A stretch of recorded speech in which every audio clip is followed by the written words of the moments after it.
SSR यानी कि वो हमारे वो हमारा डेटा या वो हमारे जो होते हैं पेजेस वगैरह, SSR के साथ ना बेसिकली सर्वर साइड रेंडरिंग के साथ गेट स्टैटिक प्रॉप्स का ये फंक्शन लगाया जाता है। अच्छा, लेकिन गेट स्टैटिक प्रॉप्स पता है कब यूज होता था? ये यूज होता था जब नेक्स्ट.जेएस 13 थी और हमारे पास पेजेस की डायरेक्टरी बनती थी ना, और ये यूज भी पेजेस की डायरेक्टरी में ही होता है। ठीक है, ये मैंने लिखा हुआ है सिर्फ आप लोगों को दिखाने के लिए कि भाई इसका फंक्शन किस तरीके से लिखा जाता है और कैसे यूज होता है ये।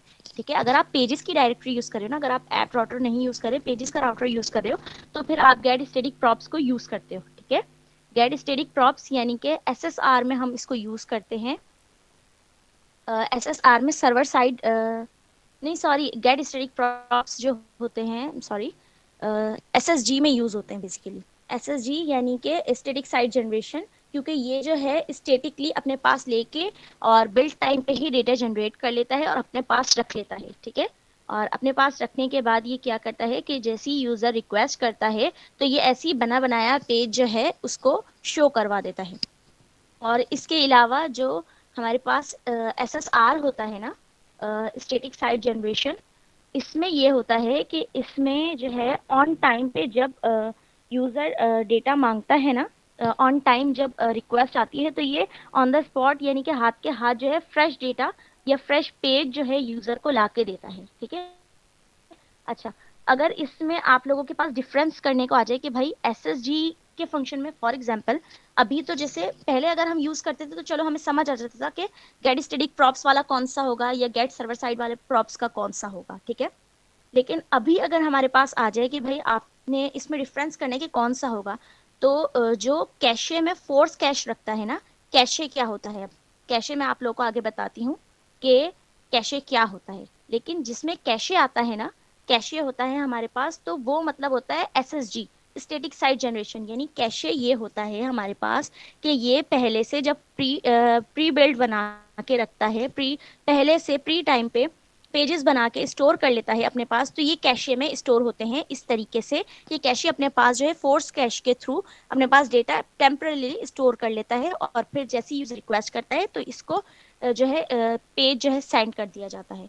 जबकि एसएसआर में क्या होता है कि कैशे में हम नो स्टोर देते हैं, कि यानी कि कैशे में कोई स्टोरेज नहीं होगी, टेम्परेली भी ये कोई फाइल स्टोर नहीं करेगा, और हाथ हाथ जो है इसको जो है ये बना के देगा, हाथ के हाथ जो है पेजेस बना के देगा।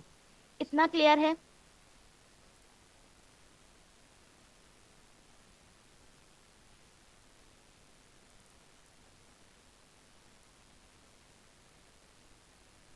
इतना क्लियर है भाई आप लोगों को?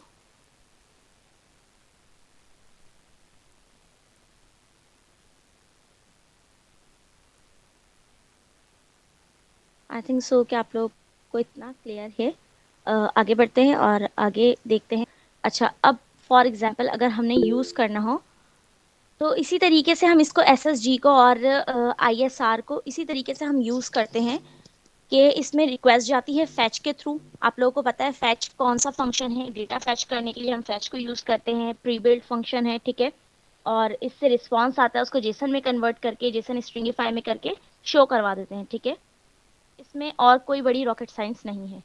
आईएसआर में सिर्फ एक ये चीज दिखाने के लिए कि आईएसआर में क्या फर्क है, जो मैं कल आप लोगों को बता रही थी कि रीवैलिडेट जो ये देता है, रीवैलिडेट की एक प्रॉपर्टी देता है, वो ये रीवैलिडेट की प्रॉपर्टी होती है। मेरी स्क्रीन शेयर हो रही है?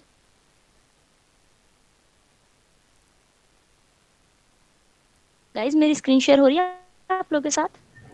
नहीं, अभी हो रही थी, अभी अभी बंद हुई है। नहीं हो रही है? एक सेकेंड।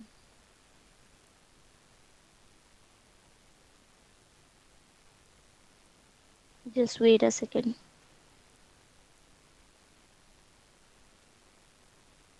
मैंने शेयर की है, अभी होती है आप लोगों के साथ शेयर। थोड़ा सा इंटरनेट का इशू चल रहा है, आप लोगों को पता है पाकिस्तान में तो वैसे ही इंटरनेट का कितना इशू है, तो उसके लिए भाई सबसे माजरत है। बाकी अभी थोड़ी सी देर में आप लोग के साथ स्क्रीन शेयर हो जाएगी।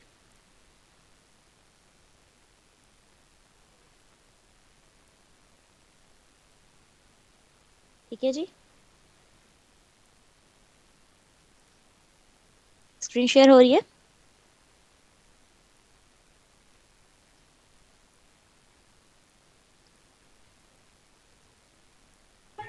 यस, हो गई है।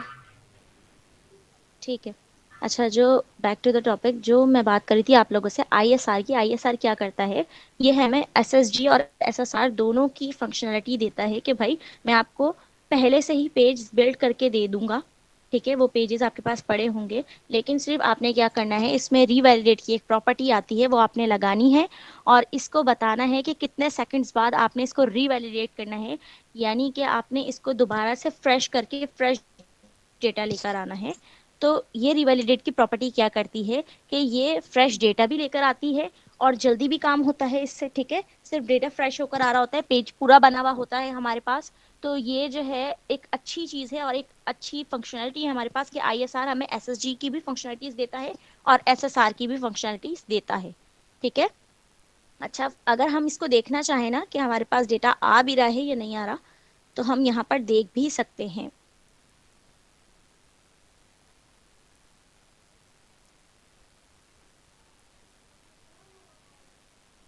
ये देखिए, डेटा फ्रेश विद आईएसआर, ये पूरा डेटा आ रहा है। ठीक है,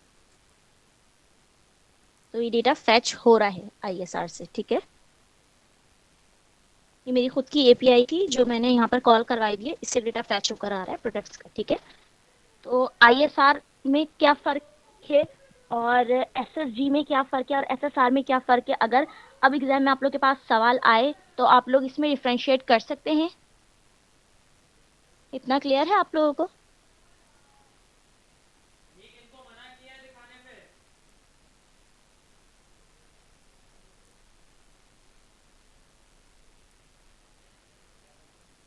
इतना क्लियर है यार आप लोगों को? ठीक है, बेहतरीन हो गया। अच्छा, इसके बाद एक छोटा सा टॉपिक है, इंटरनलाइजेशन। वो देख लेते हैं हम, इसमें क्या होता है। ठीक है। अच्छा, इंटरनलाइजेशन क्या है?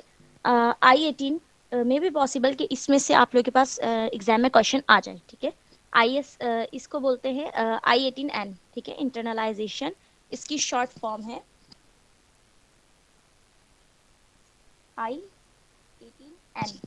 ठीक है, इसको इसकी फुल फॉर्म है इंटरनलाइजेशन। अच्छा, इंटरनलाइजेशन ये है क्या, किस बला का नाम है और इससे क्या काम होता है? ठीक है, तो इंटरनलाइजेशन बेसिकली जब हमें अपने प्रोजेक्ट में डिफरेंट लैंग्वेजेस लगानी होती है ना, फॉर एग्जांपल हम चाह रहे हैं कि भाई हमारी वेबसाइट में इंग्लिश की भी लैंग्वेज आए, अगर कोई यूजर अरबी है तो उसमें अरबी की भी लैंग्वेज आए। ठीक है, उसमें एक ऑप्शन फॉर एग्जांपल हम दे देते हैं कि एक ड्रॉप डाउन हमने यूजर को प्रोवाइड कर दिया और उस ड्रॉप डाउन के थ्रू उसमें उसमें उसको लैंग्वेजेस दिख रही हैं कि भाई इंग्लिश भी है इसमें, अरबिक भी है इसमें, हिंदी भी है इसमें, कोरियन भी है। तो उसमें से आप जो चाहो सिलेक्ट कर सकते हो, आपकी पूरी वेबसाइट जो है उस जो है उस लैंग्वेज पे हो जाएगी। तो I18N जो है इंटरनलाइजेशन, ये हमें फंक्शनैलिटी प्रोवाइड करता है कि आप इसके थ्रू जो है अपनी वेबसाइट को डिफरेंट लैंग्वेजेस में बना सकते हो। ठीक है, इसमें करना क्या होता है basically, next config dot MJS की जो फाइल होती है ये वाली, इसमें आपने बताना होता है कि भाई इसमें आप कौन कौन सी लैंग्वेजेस दे रहे हो लोकेल्स में। ठीक है, और डिफॉल्ट लैंग्वेज जो है आपकी वो कौन सी रहेगी। हमने बता दिया भाई इसमें हम इंग्लिश दे रहे हैं, ठीक है, स्पेनिश दे रहे हैं, फ्रेंच दे रहे हैं, और इसमें डिफॉल्ट जो लैंग्वेज रहेगी वो हमारी इंग्लिश रहेगी। और इसके बाद जो है बेसिकली हम एक फंक्शन लिखते हैं, उस फंक्शन में जो है हम बता रहे होते हैं कि आपने जो है अगर इसमें लोकेल में अगर इंग्लिश आपने है तो आपने इंग्लिश में वेलकम करना है, वरना आपने जो है इस लैंग्वेज में और इस तरीके से आपने जो है इसको वेलकम करना है। ठीक है, अगर ये हो लैंग्वेज तो ये करना है। इसमें भी आप लोग देख रहे हो कि इसमें भी जो है कंडीशनल रेंडरिंग यूज हो रही है। ठीक है, कि अगर इंग्लिश में हो तो आपने जो है वेलकम करना है, अगर स्पेनिश में हो तो आपने जो है ये वेलकम करना है, और अगर इसके अलावा इनमें से कोई ना हो तो ज़ाहिर है फ्रेंच होगी तो आपने इसमें करना है। तो बेसिकली इंटरनलाइजेशन का काम यही होता है कि ये आपकी जो वेबसाइट पे जो आप डेटा देते हो इसको, उसको जो है ये डिफरेंट लैंग्वेजेस में हमें फंक्शनैलिटी देता है या फैसिलिटी देता है कि आप डिफरेंट लैंग्वेजेस में इसको जो है आप यूज़ कर सको, ये डिफरेंट लैंग्वेजेस में ऐड करके आप अपनी वेबसाइट को और मज़ीद अच्छा बना सको। ठीक है जी, क्लियर है इतना? किसी का कोई क्वेश्चन है इस पे?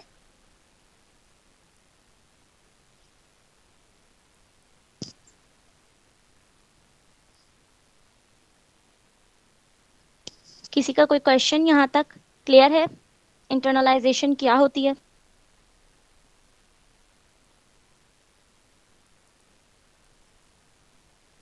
ओके, गुड, हो गया। अच्छा, इसके अलावा जो है ना, देखिए, यूज कॉन्टेक्स्ट एक है हमारे पास, कि कॉन्टेक्स्ट हम किस तरीके से यूज करते हैं और क्यों यूज करते हैं अपनी पूरी वेबसाइट में। ऑथेंटिकेशन है, ठीक है। ये वाले जो कॉन्सेप्ट्स हैं ना, थोड़े से हार्ड टॉपिक्स हैं और टफ टॉपिक्स हैं, तो ये जो है हम कल के उसमें पढ़ेंगे। लेकिन अभी जो है मेरे पास यही टॉपिक्स थे। लेकिन इसके अलावा भी अगर आप लोगों को कंफ्यूजन है, सर्वर साइड रेंडरिंग क्या होती है या क्लाइंट साइड रेंडरिंग क्या होती है, तो हम आज उस पर बात कर लेते हैं।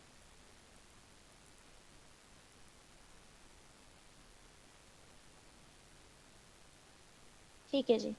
अच्छा, बेसिकली सर्वर साइड रेंडरिंग देखो क्या होती है और क्लाइंट साइड रेंडरिंग क्या होती है।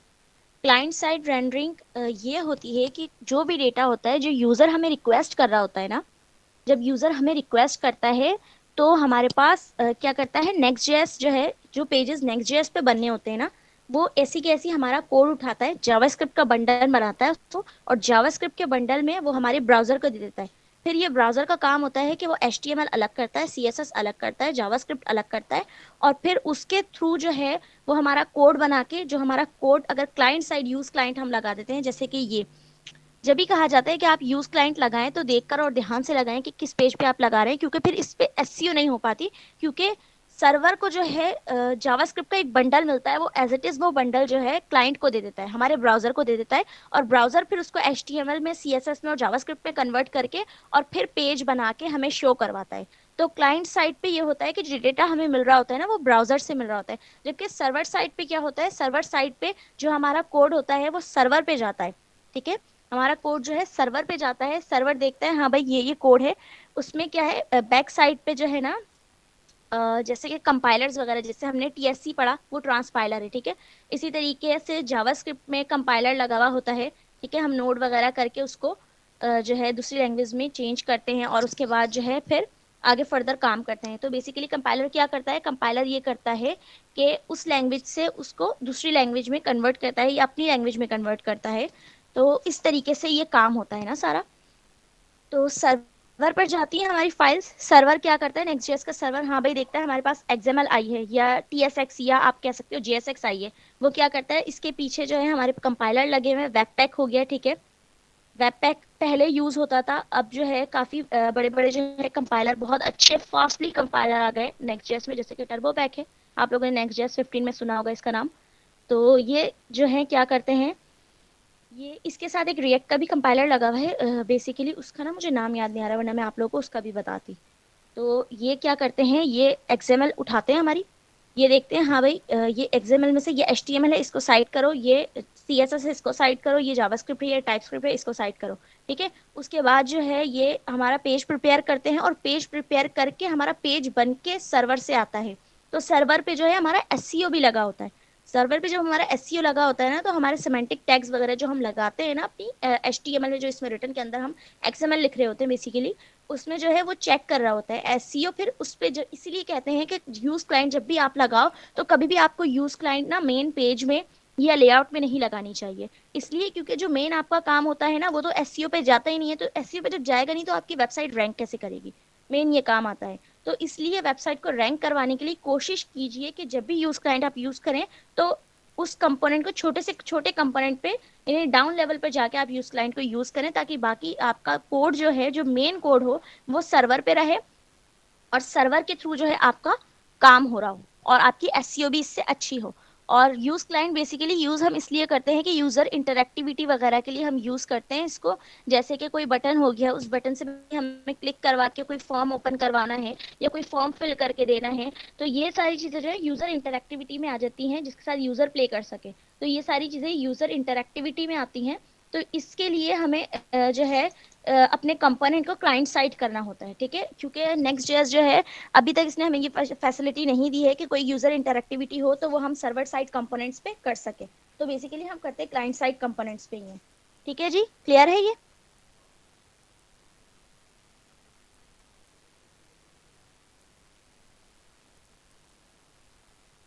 गाइस, ये क्लियर है आप लोगों को?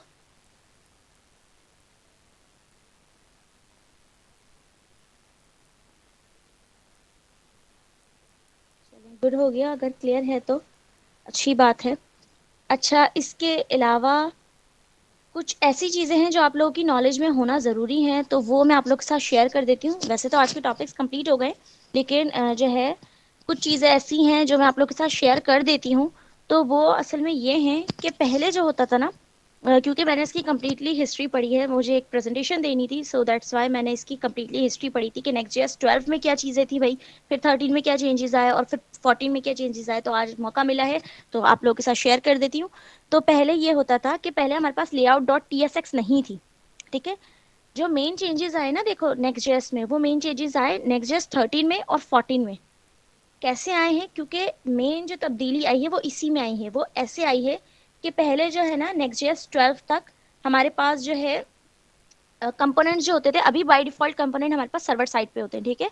और नेक्स्ट जेएस में नेक्स्ट जेएस 12 तक जो है हमारे पास कंपोनेंट बाय डिफॉल्ट जो होते थे ना, वो होते थे हमारे पास किसमें, क्लाइंट साइड पे। ठीक है। बाय डिफॉल्ट जो है वो क्लाइंट साइड पे होते थे पहले कंपोनेंट्स। तो उसमें होता ये था कि जो हमारा कोड था वो हमें जब कोड को अपने जो है सर्वर साइड पे अगर करना होता था, तो फिर हम उसके लिए अलग से उसका डायरेक्टिव वगैरह यूज करते थे। और गेट स्टैटिक प्रॉप्स हो गए, गेट सर्वर साइड प्रॉप्स हो गए, ये सारी चीजें भी नेक्स्ट जेएस 13 तक ही थी। ठीक है। 14 में नई चीजें आई है और नई रेनोवेशन आई है। और पहले जो है नेक्स्ट जेएस 13 तक पेजेस की डायरेक्टरी यूज होती थी। ठीक है। पेजेस की डायरेक्टरी यूज होती थी, लेकिन अब जो है ना हमारे पास एप्स की डायरेक्टरी यूज होती है। पहले जो है पेजेस की डायरेक्टरी यूज होती थी ना, तो उसमें हम ये करते थे, जैसे अभी हमने फॉर एग्जांपल अगर हमने कोई राउट बनाना है तो हम उसको फोल्डर बनाते थे। ठीक है। और उसमें पहले जो है सॉरी, जब पेजेस की डायरेक्टरी यूज होती थी ना, तो हम फोल्डर नहीं बनाते थे, हम फाइल बनाते थे। और उस फाइल का नाम, जैसे अभी तो हम page dot T S X दे रहे हैं ना, उस टाइम जब हमें जो राउट का नेम रखना होता था ना, वो हम अपनी फाइल का नेम देते थे। तो उससे वो राउट बनता था जब पेजेस डायरेक्टरी थी। लेकिन ऐप डायरेक्टरी में क्या हुआ कि ऐप डायरेक्टरी में हमने फाइल का नेम फिक्स कर दिया page dot T S x, और जो हमें राउट बनाना है ना, हम वो फोल्डर का नेम देते हैं। और पहले जो था वो layout dot T S X नहीं थी, तो हमें जो है कम्प्लेक्स यूआईज वगैरह होती थी ना, तो उसके लिए कोड को मैनेज करना बड़ा मुश्किल होता था। अभी तो देखो ना, आपको अगर फॉर एग्जाम्पल अगर अगर आपको जो है इस आईएसआर के पेज पे आपको जो है अलग लेआउट चाहिए, अलग कलरिंग चाहिए, अलग इसका डिजाइन चाहिए, तो आप इसके राउट में जो है अलग से लेआउट ऐड कर सकते हो। ठीक है। अगर फॉर एग्जांपल आपको मेन राउट पे जो है ठीक है, होम पर या रूट राउट पे जो है आपको अलग से लेआउट चाहिए, तो आप इस पे अलग से फाइल ऐड कर सकते हो। लेकिन पहले ऐसा नहीं होता था। तो पहले जो है इसको मैनेज करना बड़ा टफ था। और इसके अलावा जो पहले जो इसमें जो कंपाइलर मैं आपको बता रही हूँ ना, पहले वेब पैक यूज होता था। ठीक है। उसके बाद जो है अभी जो करंटली आया है ना, वो आया है हमारे पास टर्बो पैक नेक्स्ट जेस 15 में। और अभी भी जो है ये एक्सपेरिमेंटल है, क्योंकि इस पे काम हो रहा है, अभी तक काम कंप्लीट हुआ नहीं है, इसलिए नेक्स्ट जेएस 15 का कहा जा रहा है कि आप जो है अभी इसको यूज नहीं करें, क्योंकि ये अभी ऑन प्रोसेस है। तो इसमें एरर आने के चांसेस होते हैं। ठीक है। तो पहले जो है, पहले का जैसे सिस्टम ये था और लेआउट नहीं थी ना, तो हमें हमारे कॉम्प्लेक्स यूआईज को ना मैनेज करना बड़ा मुश्किल हो जाता था, क्योंकि हम खुद से मैनेज कर रहे थे। अब तो एक लेआउट बनाओ तो वो एज अ रैपर काम करती है, उसी को आप जो है वो आपके पूरे पेज को जो है एज अ चिल्ड्रन आपको लेती है पूरे पेज को, और उस पर काम कर देती है। लेकिन पहले जो है हमें खुद से ये चीजें मैनेज करनी होती थी, तो बड़ा टफ काम होता था। और अभी जो है ऐप डायरेक्टरी से भी ये इसमें फायदा हुआ है कि चीजें जो है ना बहुत अच्छे से ऑर्गेनाइज हो गई हैं। अगर यहाँ पर हमारे पास फोल्डर नहीं होते, सिर्फ फाइल्स ही फाइल्स होती, तो आप समझ सकते हैं कि किसी फाइल को सर्च करना या किसी फाइल में कोई एरर आ जाए तो उसको देखना बड़ा मुश्किल हो जाता हमारे पास। ठीक है। तो ये चीज़ें जो है बड़ी हेल्पफुल रही, इसमें बड़ा अच्छा काम हुआ इनकी वजह से। तो नेक्स्ट जेएस इस वजह से जो है इसने बूम करा है नेक्स्ट जेएस ने, क्योंकि नेक्स्ट जेएस 13 में और नेक्स्ट जेएस 14 में ही मेजर चेंजेस आए हैं, जिसमें आप कह सकते हो कि ऐप राउटर है हमारा हमारा लेआउट का है। नेक्स्ट जेएस का इमेज आप ले लो, इमेज पे ऑप्टिमाइज होती है भाई, पूरी इमेज पूरी ऑप्टिमाइज होती है। इस पे एसईओ का भी बड़ा अच्छा रोल है। ऑप्टिमाइज होती है आपकी इमेज पूरी तरीके से। ठीक है। जो हम नेक्स्ट जेएस में इमेज का जो हमें कंपोनेंट दिया जाता है, प्री बिल्ट कंपोनेंट, वो हम यूज करते हैं। जब इसी तरीके से लिंक का कंपोनेंट है जो नेक्स्ट.js हमें प्रोवाइड करता है, वो क्यों प्रोवाइड करता है कि आपका पेज रिफ्रेश हुए बगैर नेविगेट हो। तो इससे यूजर एक्सपीरियंस हमें बहुत अच्छा मिलता है। ठीक है। चीजों को मैनेज करना, यूजर एक्सपीरियंस अच्छा मिलना, तो ये सब जो है नेक्स्ट.js ने हमें प्रोवाइड किया है। और जब इसने ये हमें प्रोवाइड किया है, और इसकी एक मेन चीज बहुत अच्छी ये है कि इसकी मेन चीज एक बहुत अच्छी ये है कि रिएक्ट जो था ना, रिएक्ट सिर्फ क्लाइंट साइड था, आप सबको पता होगा क्लाइंट साइड था। लेकिन इसने क्या करा, इसने जो है हमें बैकएंड भी दे दिया, फ्रंट एंड भी दे दिया। इसने बोला आप डेटा इसमें जो है ना डेटाबेस भी इंटीग्रेट करो। इसने फुल स्टैक एक फ्रेमवर्क बना के दे दिया। तो और हमें क्या चाहिए? अगर हम अलग से सर्वर बना रहे होते हैं और उससे चीज़ों को हैंडल कर रहे होते हैं, मैनेज कर रहे होते हैं, तो हमें बड़ा टफ लगता, काम बड़ा जो है भारी पड़ जाता। तो इसने आधे से ज़्यादा हमारा काम जो है आसान कर दिया है। इस वजह से जो है हम नेक्स्ट.जेएस को यूज़ कर रहे हैं। क्लियर है इतना?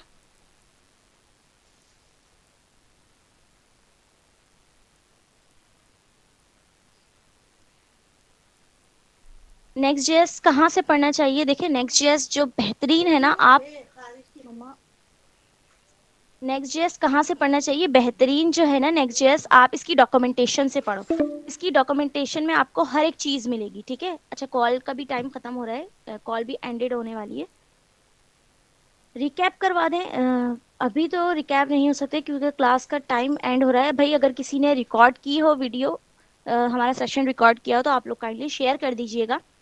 और आप लोग जो है क्लास होती है तो आप लोग अपना फीडबैक भी शेयर किया करें, ताकि हमें भी पता चले कि अगर किसी चीज़ में कोई कमी पेशी रह गई है तो हम वो भी ऐड करें। ठीक है, कहीं कोई इशू आ रहा है तो हम वो भी उसको भी ठीक करें। और बताया करिए कि आप लोगों का एक्सपीरियंस कैसा रहा, क्लास आप लोगों को कैसी रही, कितना समझ आया, काम कितना नहीं समझ आया। तो ये चीज़ें भी आप लोग बताया करें, अपना फीडबैक दिया करें, ताकि उससे हमें भी मोटिवेशन मिलती है। ठीक है? अच्छा, किसी के पास भाई रिकॉर्डेड है क्लास?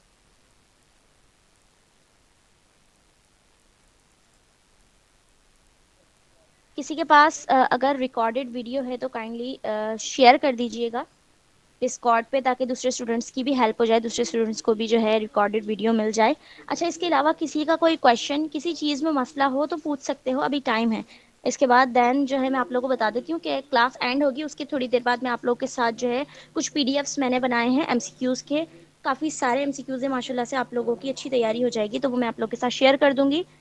तो अ, आप लोग जो है उससे भी हेल्प ले सकते हैं, उससे एमसीक्यू सॉल्व करें, आप लोग अपनी प्रिपरेशन करें। जो टॉपिक्स मैंने पढ़ाए हैं, इसके अलावा और बहुत से टॉपिक्स हैं जो आप लोग पढ़ सकते हो, देख सकते हो। ठीक है? अच्छा, इतना समझ आ गया?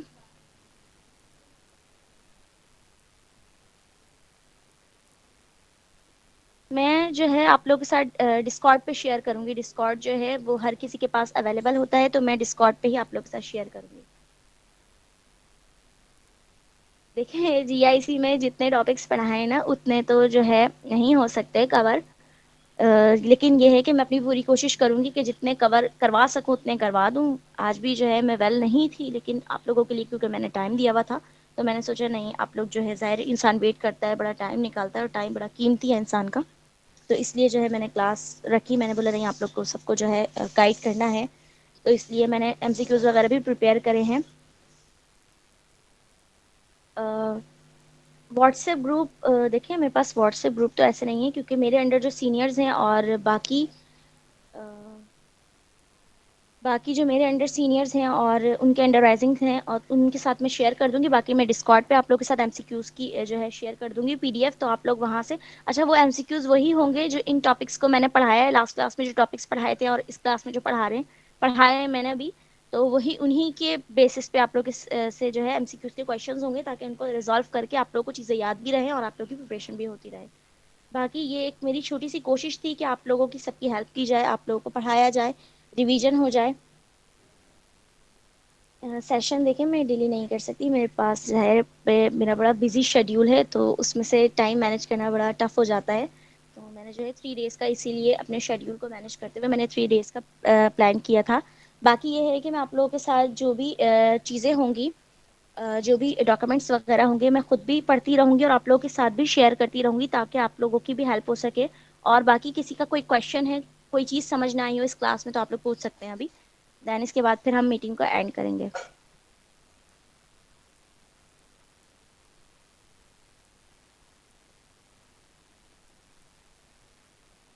आप लोगों को जितना मैंने पढ़ाया उतना क्लियर है आप लोगों को सबको?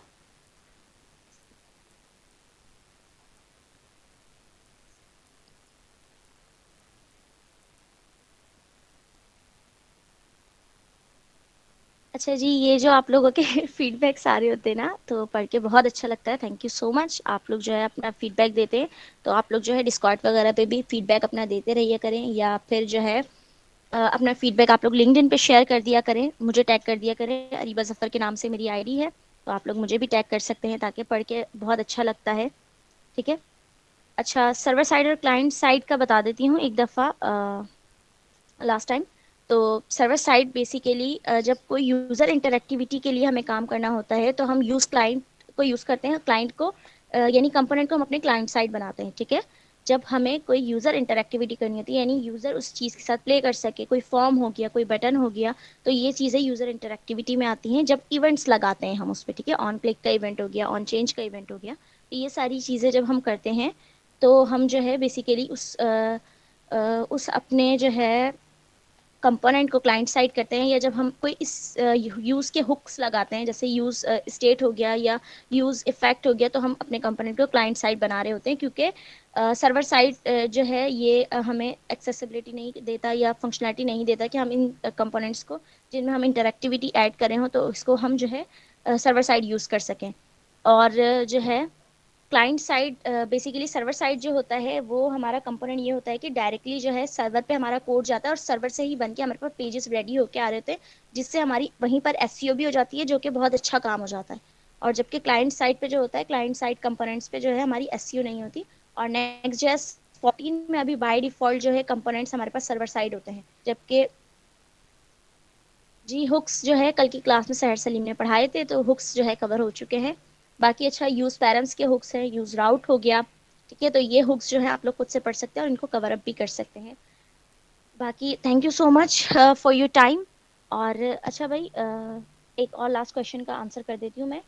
अ, आप जो है एडमिन का डैशबोर्ड जो है ना, बेसिकली एडमिन का डैशबोर्ड आप लोग अलग से रेपो में बनाओ। अलग से रेपो में बना के उसमें जो है आप लोगों ने जो अपना प्रोजेक्ट सैनिटी का बनाया होगा। ठीक है। सैनिटी पे आपने अपने सैनिटी के जो प्रोजेक्ट है, जिस जो आपने अपने मतलब मार्केट प्लेस में यूज़ किया होगा, उसी के ओवरव्यू में जाके उसकी कमांड लेकर और उसको जो है अपने टर्मिनल में रन करो या कमांड प्रॉम्प्ट में रन करो। और ताकि जो है उससे जो है अटैच हो जाएगा आपका जो एडमिन पैनल होगा।